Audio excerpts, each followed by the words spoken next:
ಮಾಡಬೇಕು ಅನ್ನೋ ಉದ್ದೇಶ ನಮಗಿದೆ ಸರ್. ಅಭಿಮಾನಿಯಾಗಿ ನಿಮಗಿಲ್ಲ, ನಮಗಿದೆ ಮೇಡಮ್, ನಾವು ಮಾಡೋಂಥದ್ದು ಮಾಡಿದೀವಿ.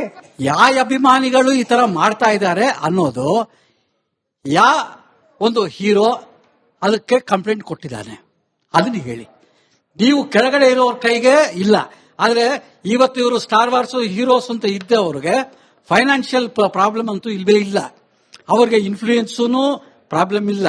ಎರಡೂ ಉಪಯೋಗಿಸ್ಕೊಂಡು ಯಾರು ಕಂಪ್ಲೇಂಟ್ಗಳು ರೈಸ್ ಮಾಡಿದ್ದಾರೆ ಇಬ್ಬರಲ್ಲಿ ಇವತ್ತು ನಡೀತಾ ಇರೋದು ಇವರಿಬ್ಬರದ್ದು ಚರ್ಚೆ ಆಯ್ತು.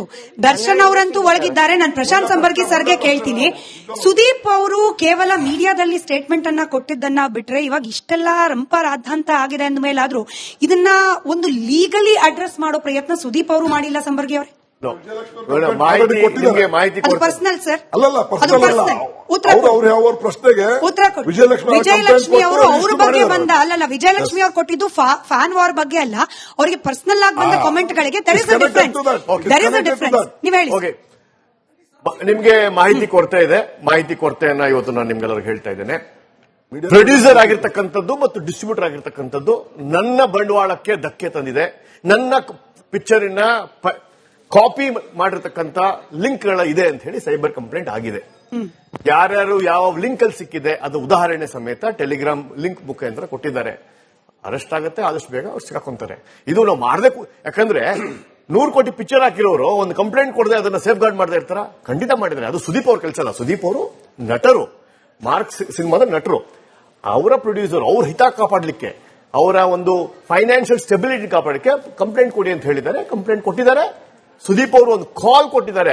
ಎಲ್ಲೆಲ್ಲಿ ಪೈರಸಿ ಲಿಂಕ್ ಸಿಗಿದ್ದು ದಯವಿಟ್ಟು ನಮ್ಗೆ ಕೊಡಿ. ಅವರ ಫ್ಯಾನ್ಸ್ಗೆ ಒಂದು ಕಾಲ್ ಕೊಟ್ಟಿದ್ದಾರೆ. ಆ ಯುದ್ಧ ಮಾಡಬೇಕು ಪೈರಸಿ ವಿರುದ್ಧ ಅಂತ ಹೇಳಿದ್ದಾರೆ. That is hole summarise statement. Complaint ಆಗಿದೆ. ನಾವು ವೈಸ್ ಪ್ರೆಸಿಡೆಂಟ್ ಆಗಿದ್ವಿ, ಇದನ್ನ ಡೆಲ್ಲಿ ಲೆವೆಲ್ ತಗೊಂಡೋಗಿದ್ವಿ. ಅಲ್ಲಿ ಚರ್ಚೆ ನಡೀತಾ ಇದೆ. ಆಲ್ರೆಡಿ ಈಗ ಕೆಲವು ಆಪ್ಗಳೆಲ್ಲ ಬ್ಯಾನ್ ಆಗಿದಾವೆ, ಕೆಲವು ಹಿಡಿದಿಗೆ ಸಿಗ್ತಾ ಇಲ್ಲ. ಅದನ್ನು ಇಷ್ಟಲ್ಲೇ ಮಾಡ್ತಾರೆ. ಆಗತ್ತೆ. ದಿನಕ್ಕೆ 6,500 ಕೋಟಿ ರೂಪಾಯಿಗಳನ್ನ ನಿಮ್ಮ ಜೇಬುಗಳಿಂದ ಡಿಜಿಟಲ್ ಫ್ರಾಡ್ ಆಗ್ತಾ ಇದೆ. ಅದ್ರಲ್ಲಿ ಸಿಕ್ಕಾಕೊಂತಿರೋದು ಕೇವಲ 400 ಕೋಟಿ ಮಾತ್ರ. ಹೀಗಿರ್ಬೇಕಾದ್ರೆ film also is part of this trend. So ಇದನ್ನ ಒಂದು ಡಿಜಿಟಲ್ ಕ್ರೈಮ್ ಆಗಿ ಎಲ್ಲರೂ ಇಟ್ಸ್ ಜವಾಬ್ದಾರಿಯುತವಾಗಿ ಎಲ್ಲ ನಾಗರಿಕರು ಡೌನ್ಲೋಡ್ ಮಾಡೋದನ್ನ ನಿಲ್ಸ್ಕೋಬೇಕು. ಫಸ್ಟ್ ನಾನು ಏನ್ ಥಿಯೇಟರ್ ಹೋಗಿ ನೋಡೋದು, ನಮ್ಮ ಮನೆ 100 ಇಂಚ್ ಟಿವಿಯಲ್ಲಿ ನೋಡ್ತೀನಿ ಅಂತ ನೋಡೋರು ತುಂಬಾ ಜನ ಇದ್ದಾರೆ. ಅದನ್ನ ಸ್ಟಾಪ್ ಮಾಡಬೇಕು. ನೀವು ಜವಾಬ್ದಾರಿ ನಾಗರಿಕರಾಗಿ ಡೌನ್ಲೋಡ್ ಅನ್ನು ಕಮ್ಮಿ ಮಾಡಬೇಕು. ಆ ಕಂಪ್ಲೇಂಟ್ ಅನ್ನು ಕೊಡ್ಬೇಕು ನೀವು. ಸ್ಯಾಂಡಲ್ವುಡ್ ಈಗ ಬರೀ ಕರ್ನಾಟಕಕ್ಕೆ ಸೀಮಿತವಾಗಿರುವಂತದ್ದಲ್ಲ. ಒಂದೇ ಚಿತ್ರ ಬರ್ಬೋದು ಅಥವಾ 2 ಚಿತ್ರ ಬರ್ಬೋದು ವರ್ಷಕ್ಕೆ. ಇದು ಪ್ಯಾನ್ ವರ್ಲ್ಡ್ ಆಗ್ತಾ ಇದೆ. ಅದ್ರ ಮಧ್ಯದಲ್ಲಿ ನಾವು ರೆಸ್ಪಾನ್ಸಿಬಿಲಿಟಿ ಎಲ್ಲಾರ್ದು ಆಗತ್ತೆ. ನೋಡೋ ಪ್ರೇಕ್ಷಕರಿಗಾಗತ್ತೆ, ಆಕ್ಟರ್ಸ್ ಆಗತ್ತೆ, ಮತ್ತೆ ಫಿಲ್ಮ್ ಚೇಂಬರ್ಸ್ ಆಗತ್ತೆ, ಮತ್ತೆ ಅಭಿಮಾನಿಗಳದ್ದು ಆಗತ್ತೆ. ಇವ್ರದ್ದೆಲ್ಲಾರ್ದು ಪಾಸಿಟಿವ್ ಆಗಿ ಥಿಂಕ್ ಮಾಡ್ಬಿಟ್ಟು ಈ ಅನ್ವಾಂಟೆಡ್ ಕಾಮೆಂಟ್ಸ್ ಎಲ್ಲ ಮಾಡೋದ್ ಬಿಟ್ಟು ಪಾಸಿಟಿವ್ ಆಗಿ ಮುಂದೆ ತಗೊಂಡೋದ್ರೆ ನಮ್ಮ ಚಲನಚಿತ್ರೋದ್ಯಮ ಇನ್ನೂ ಬೆಳೆಯುತ್ತೆ ಅಂತ ನನ್ನ ಅಭಿಪ್ರಾಯ. ಗಣೇಶ್ ಸರ್, ನಿಮ್ಗೆ ಕೇಳ್ತೀನಿ. ಅದಾದ್ಮೇಲೆ ಸಂಜಯ್ ಅವರು ನೀವು ಉತ್ತರ ಕೊಡಿರಂತೆ. ಅಭಿಮಾನಿಗಳಲ್ಲೂ ಕೂಡ, ನಾನು ಎಲ್ಲರಲ್ಲಿ ಅಂತ ಹೇಳ್ತಿಲ್ಲ, ಈ ಕೆಟ್ಟ ಕಾಮೆಂಟ್ ಮಾಡ್ತಾ ಇರುವ ಸೋಕಾಲ್ಡ್ ಅಭಿಮಾನಿಗಳಲ್ಲೂ ಕೂಡ ಒಂದು ಕ್ಲೀನಿಂಗ್ ಪ್ರಾಸೆಸ್ ಅನ್ನೋದು ಶುರು ಆಗ್ಲೇಬೇಕು ಸರ್. ಯಾಕಂದ್ರೆ ಕನ್ನಡ ಚಿತ್ರೋದ್ಯಮ ಹೆಸರು ಮಾಡಬೇಕಾಗಿರೋದು ಚಿತ್ರದಿಂದ, ಹಾಗೆಯೇ ಮನರಂಜನೆಯ ಫ್ಯಾಕ್ಟರ್ ಇಂದ, ಇಂಥ ಕಚಡವಾದ ವಾರ್ ಇಂದ ಅಲ್ಲ. ಈ ಕ್ಲೀನಿಂಗ್ ಪ್ರಾಸೆಸ್ ಯಾರಿಂದ ಶುರು ಆಗ್ಬೇಕು, ಯಾವ ರೀತಿ ಶುರು ಆಗ್ಬೇಕು? ಗಣೇಶ್ ಸರ್, ನೀವು ಮೊದಲು ಹೇಳಿ, ಅದಾದ್ಮೇಲೆ ಮಿತ್ತು. ಕಡಿಮೆ ಕ್ಲೀನಿಂಗ್ ವಾರ್ ಹೇಳಿದಾಗೆ ನಿಜವಾಗ್ಲೂ ಆಗ್ಲೇಬೇಕು. ಈ ದುಷ್ಕರ್ಮಿಗಳು ಅಥವಾ ಕಿಡಿಗೇಡಿಗಳು ಮಾಡೋ ಒಂದು ದುಷ್ಕೃತ್ಯದಿಂದ ಇಡೀ ಸಮಾಜದ ಸ್ವಾಸ್ಥ್ಯ ಹಾಳಾಗ್ತಾ ಇದೆ, ಸಮಾಜದ ಒಂದು ಇಂಟೆಗ್ರಿಟಿ ಅವೆಲ್ಲ ಹಾಳಾಗ್ತಾ ಇದೆ. ಹಾಗಾಗಿ ಇದನ್ನ ಕ್ಲಿಯರ್ ಮಾಡಲೇಬೇಕು. ಅಂದ್ರೆ ಯಾರ ಮೇಲೆ ಈ ತರ ಕೆಟ್ಟ ಕಾಮೆಂಟ್ಗಳು ಬರ್ತಾ ಇದೆಯೋ, ರಮ್ಯಾ ಅವ್ರು ಬಂದಂಗೆ ಅವರು ಕೂಡ ಮುಂದೆ ಬಂದು ಕಂಪ್ಲೇಂಟ್ಗಳು ಕೊಟ್ಟಾಗ, ಈಗ ದೊಡ್ಡ ನಟ ಬಂದು ದೊಡ್ಡ ಹೀರೋ ಬಂದು ಕಂಪ್ಲೇಂಟ್ ಕೊಟ್ಟಾಗ ಇಂಪ್ಯಾಕ್ಟ್ ಜಾಸ್ತಿ ಇರುತ್ತೆ. ಪೊಲೀಸ್ ಡಿಪಾರ್ಟ್ಮೆಂಟ್ ಇರ್ಬೋದು, ಸೆಂಟ್ ಡಿಪಾರ್ಟ್ಮೆಂಟ್ ಇರ್ಬೋದು, ಅವರೆಲ್ಲರೂ ಬಹಳ ಬೇಗ ಆಕ್ಟಿವ್ ಆಗ್ತಾರೆ. ಈಗ ನಮ್ಮಂತ ಕಾಮನ್ ಮ್ಯಾನ್ ಹೋದಾಗ ಅಷ್ಟು ರಿಯಾಕ್ಟ್ ಮಾಡಲ್ಲ ಅದ್ರ ಬಗ್ಗೆ. ಡೈಲಿ ಸೆಂಟ್ ಪೊಲೀಸ್ ಸ್ಟೇಷನ್ ಅಲ್ಲೇ 100 ಕಂಪ್ಲೇಂಟ್ಗಳು ರಿಜಿಸ್ಟರ್ ಆಗ್ತವೆ. ಬಟ್ ಯಾವುದು ಕೂಡ ಒಂದು ವಿಗರಸ್ ಆಗಿ ಅದನ್ನ ಸಾಲ್ವ್ ಮಾಡಕ್ ಪ್ರಯತ್ನ ಪಡಲ್ಲ ಅವರು, ಪೊಲೀಸ್ ಡಿಪಾರ್ಟ್ಮೆಂಟ್. ಈ ತರ ದೊಡ್ಡ ನಟರು ಕಂಪ್ಲೇಂಟ್ ಕೊಟ್ಟಾಗ ಅದರದ್ದು ಇಂಪ್ಯಾಕ್ಟ್ ಜಾಸ್ತಿ ಇರುತ್ತೆ. ಈಗ ರಮ್ಯಾ ಅವ್ರ ಕೇಸಲ್ಲಿ ಸುಮಾರು 18-20 ಜನ ಅರೆಸ್ಟ್ ಆದ್ರು. ಅವ್ರು ಇನ್ನೂ ಜೈಲಲ್ಲಿ ಇದ್ದಾರೆ. 2-3 ಮಾತ್ರ ಬೇಲ್ ಸಿಕ್ಕಿದೆ. ಆ ಬೇಲ್ ಸಿಕ್ಕಿರೋರಿಗೆ ಅದನ್ನ ಬೇಲ್ ಅಮೌಂಟ್ ಕಟ್ಟಿ ಹೊರಗಡೆ ಬರಕ್ ಆಗ್ತಾ ಇಲ್ಲ ಅವರು. ಅಷ್ಟು ಒಂದು ಕುಣಿಕೆ ಹಾಕಿದ್ದಾರೆ ಅವ್ರಿಗೆ. ಈ ತರದ್ ಮಾಡ್ಬೇಕಂದ್ರೆ ಒಬ್ಬ ಸಮಾಜದಲ್ಲಿ ಹೆಸರು ಮಾಡಿರೋಂಥವ್ರು ಅವ್ರ ಬಗ್ಗೆ ಕೆಟ್ಟ ಕಾಮೆಂಟ್ ಬಂದಾಗ ಅವರು ಕಂಪ್ಲೇಂಟ್ ಕೊಟ್ಟಾಗ ಅದು ಇಂಪ್ಯಾಕ್ಟ್ ಜಾಸ್ತಿ ಇರುತ್ತೆ. ಅವಾಗ ಇದಕ್ಕೊಂದು ಪ್ರಾಬ್ಲಮ್ ಸಾಲ್ವ್ ಮಾಡಬಹುದು. ಸಂಘಟನೆ ಅಂತ ಕಟ್ಕೊಂಡವ್ರದ್ದು ಜವಾಬ್ದಾರಿ ಆಗುತ್ತೆ ಸರ್. ಆ ನಟನ ಹೆಸರಲ್ಲಿರುವ ಫೇಕ್ ಅಕೌಂಟ್ಗಳು, ಆ ನಟನ ಹೆಸರಲ್ಲಿ ಬರ್ತಾ ಇರುವ ಫೇಕ್ ಕಾಮೆಂಟ್ಗಳು, ಅಶ್ಲೀಲ ಕಾಮೆಂಟ್ಗಳಿಗೆ ಕಡಿವಾಣ ಹಾಕ್ಲಿಕ್ಕೆ ಲೀಗಲ್ ಸ್ಟೆಪ್, ಸೋಷಿಯಲ್ ಸ್ಟೆಪ್, ಸಾಮಾಜಿಕ ಕಾನೂನಾತ್ಮಕ ನಡೆಯನ್ನ ಏನು ಮಾಡಿದ್ದೀರಿ, ಇನ್ನು ಮುಂದೆ ಏನ್ ಮಾಡ್ತೀರಿ? ಮೇಡಮ್, ನಾನು ಮಾಡಿದ್ದೀನಿ. ನಾನು ಎಷ್ಟೋ ಅಕೌಂಟ್ ಗಳನ್ನ ರಿಪೋರ್ಟ್ ಮಾಡಿಸಿ ಇದನ್ನ ಡಿಲೀಟ್ ಮಾಡಿಸ್ತೀನಿ.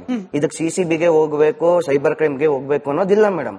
ಆಯ್ತಾ? ಯಾವ್ದೋ ಒಂದು 4 ಇಂದ 10 ದೊಡ್ಡ ಅಕೌಂಟ್ ಗಳಿದ್ರೆ, ಇಫ್ ಇಟ್ ಇಸ್ ವ್ಯಾಲಿಡ್, ಇನ್ಸ್ಟಾಗ್ರಾಮೇ ಆ ಅಕೌಂಟ್ ಗಳನ್ನ ನಾವು ರಿಪೋರ್ಟ್ ಮಾಡಿದ್ರೆ ಆಟೋಮೆಟಿಕಲಿ ರಿಮೂವ್ ಆಗುತ್ತೆ. ಇದು ನಿಮ್ಗೆ ಗೊತ್ತಿದೆ ಅಂತ ಅನ್ಕೋತೀನಿ. ಕರೆಕ್ಟಾ ಮೇಡಮ್? ಏನಾದ್ರು ರಾಂಗ್ ಇದೆ ಕರೆಕ್ಟ್ ಮಾಡಿ. ಅಂಡ್ ಹಾಗೆ ಸರ್ ಒಂದು ಪಾಯಿಂಟ್ ಹೇಳಿದ್ರು, ಈಗ ನೀವು ಪೈರಸಿ ಬಗ್ಗೆ ಹೇಳಿದ್ರಿ, ಕರೆಕ್ಟ್ ಅಲ್ಲ ಸರ್? ಸೊ ಇದನ್ನ ಫಾರ್ ಎಕ್ಸಾಂಪಲ್ ನಾನು ಈಗ ಇಂಡಿಯಾದಲ್ಲಿ ಕೂತ್ಕೊಂಡಿದ್ದೀನಿ. ನಾನು ಇಂಡಿಯಾದಲ್ಲಿ ಇಂಡಿಯಾ ಸರ್ವರ್ ಯೂಸ್ ಮಾಡ್ತೀನಿ. ಅಕಸ್ಮಾತ್ ನಾನು VPN ಹಾಕೊಂಡು ಸಿಂಗಾಪುರ್ ಸರ್ವರ್ ಯೂಸ್ ಮಾಡ್ತೀನಿ. ಅಲ್ಲಿಂದ ವೆಬ್ಸೈಟ್ ಹೋಗಕ್ಕಾಗಲ್ವಾ ಸರ್? ಆಗಲ್ವಾ ಸರ್?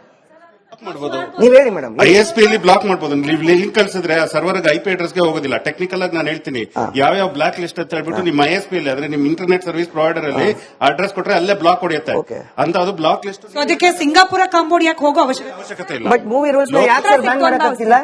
ಸರ್ ನೀವು ಬನ್ನಿ ಸರ್, ಬನ್ನಿ ಅವ್ರಿಗೆ ಸರ್ ಮೂವಿ ರೂಲ್ಸ್ ಈಗ ನಿಮ್ಗೆ IP ಅಡ್ರೆಸ್ ಕೊಡಿ, ನಾನು ಬ್ಲಾಕ್ ಮೂವಿ ರೂಲ್ಸ್ ಇದೆ, ಅದನ್ನ ಯಾಕೆ ನೀವು ಬ್ಲಾಕ್ ಮಾಡಿಸ್ತಾ ಇಲ್ಲ? ಅಲ್ಲ, ನನಗೆ ಕೊಡಿ IP ಅಡ್ರೆಸ್, ನಾನು ಬ್ಲಾಕ್ ಮಾಡಿಸ್ತೀನಿ. ಹೆಂಗೆ ಸರ್? ನೀವು IP ಅಡ್ರೆಸ್ ಕೊಡಿ ಸರ್. ಈಗಲೇ ಕೊಡಿ ಸರ್, ಅದನ್ನ ಬ್ಲಾಕ್ ಮಾಡಿಸ್ತೀನಿ. ಖಂಡಿತ ಸರ್, ನಾನ್ ರೆಡಿ ಮೇಡಮ್, ನಾನು ಕೊಡ್ತೀನಿ ಈಗ. ಮೇಡಮ್, ಆಕ್ಚುಲಿ ನಾನು ದರ್ಶನ್ ಅವ್ರ ಫ್ಯಾನ್ ಕೂಡ, ಸುದೀಪ್ ಅವ್ರ ಫ್ಯಾನ್ ಕೂಡ, ಇಬ್ಬರು ಮೂವಿನೂ ನೋಡ್ತೀನಿ. ನಂದು ಕ್ವಶನ್ ಇವ್ರಿಗೆಲ್ರಿಗೂ ಸೇರಿ ಒಂದ್ ಕ್ವಶನ್ ಏನಂದ್ರೆ, ಇವರು ಅವ್ರ ಮೇಲೆ ಬ್ಲೇಮ್ ಮಾಡ್ತಾ ಇದ್ದಾರೆ, ಅವರು ಇವ್ರ ಮೇಲೆ ಬ್ಲೇಮ್ ಮಾಡ್ತಾ ಇದ್ದಾರೆ. ಅವರು ಸಂಬರ್ಗಿ ಅವ್ರು ಏನ್ ಹೇಳಿದ್ರು, 178 ಅಕೌಂಟ್ಗೆ it is paid, 2 lakh is paid ಅಂತ ಹೇಳಿದ್ರು. Now I am asking, I have seen Kichcha Sudeep ಅವ್ರದ್ದು ವಿಡಿಯೋ ನಾನು ನೋಡಿದೀನಿ. ಅದರಲ್ಲಿ ಪೈರಸಿ ಅಗೇನೆಸ್ಟ್ ನಾನು ಯುದ್ಧ ಮಾಡ್ತೀನಿ ಅಂತ ಅವ್ರು ಎಲ್ಲೂ ಹೇಳಿಲ್ಲ. ನಾನು ಯುದ್ಧಕ್ಕೆ ಕರಿತಾ ಇದ್ದೀನಿ, ಹೊರಗಡೆ ನನ್ನ ಪಡೆ ವೇಟ್ ಮಾಡ್ತಾ ಇದೆ ಅಂತ ಹೇಳಿದೆ. ಅದನ್ನ ನೀವ್ ಇವಾಗ ಹೇಳಿದ್ರಿ. Okay, that's left to you. ನಾನು ಇವಾಗ ನಿಮ್ಮನ್ನ ಕೇಳ್ತಾ ಇರೋದು, ಅವರು ದಿ ಬಾಸ್ ಜೈಲಲ್ಲಿದ್ದಾರೆ ಬಿಡಿ, ಅದು ಜಡ್ಜ್ಮೆಂಟ್ ಕೋರ್ಟ್ ಇದೆ, ಪೊಲೀಸ್ ಇದೆ, ಲಾ ಇದೆ, ಅದೆಲ್ಲ ನೋಡ್ಕೊಂತಾರೆ. ಬಟ್ ಇವಾಗ ಬರ್ತಾ ಇರೋ ಅಷ್ಟು vulgar comment I could not read. Smita ಕೊಟ್ಟಾಗ ಅಷ್ಟು ವಲ್ಗರ್ ಕಮೆಂಟ್ಸ್ ಬಂದಿದೆ. ಅದರಲ್ಲಿ ನಮ್ಮ ಅಪ್ಪ ಅಮ್ಮನೂ ಬರ್ತಾರೆ, ಇವ್ರ ಅಪ್ಪ ಅಮ್ಮನೂ ಬರ್ತಾರೆ, ಎಲ್ಲರ ಅಪ್ಪ ಅಮ್ಮ ಬರ್ತಾರೆ. ಅದನ್ನ ನೀವು ಸ್ಟಾರ್ಟಿಂಗ್ ಅಲ್ಲಿ ಏನಂದ್ರೆ, ಇಷ್ಟು ಇಲ್ಲಿ ಫ್ಯಾನ್ ಬೇಸು, ಇದು ನಾನು ಅದು ಇದು ಅಂತ ಜಗಳ ಆಡೋ ಬದಲು ನೀವ್ ಯಾಕೆ ಆಕ್ಷನ್ ತಗೊಂಬಾರ್ದು? ಅಂದ್ರೆ ದರ್ಶನ್ ಅವರು ಜೈಲಲ್ಲಿದ್ದಾರೆ, ಅವ್ರ ಹತ್ರ ಆಗಲ್ಲ. Okay, he cannot operate from the jail.